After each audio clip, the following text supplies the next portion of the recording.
$200,000 by the end of the year. You know, a few months ago, that would have sounded pretty out of this world. What do you say are the catalysts that could drive Bitcoin to that level? Yes, last time we were here, our target was 100,000. We're currently revising that to 200 by the end of the year, if not higher indeed.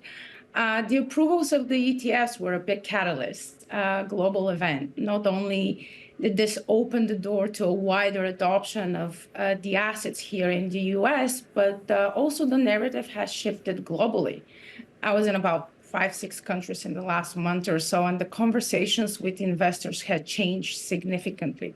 We saw yesterday the UK opening the door for the crypto-backed ETNs. We had 10 issuers filed for spot Bitcoin ETFs in Hong Kong the day after we saw the approvals here in the US.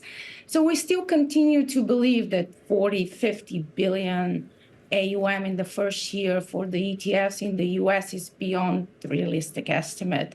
And that demand, not to mention the demand outside of the US and the halving around the corner, will be putting a tremendous pressure on the Bitcoin price, which is yet for us to see, in my opinion. Well, that's what I was going to ask you, Rali. How do you know that the halving has not really been priced in already? Well, if we look simply at the supply demand, right? Like we currently have miners providing about, 900 Bitcoins a day.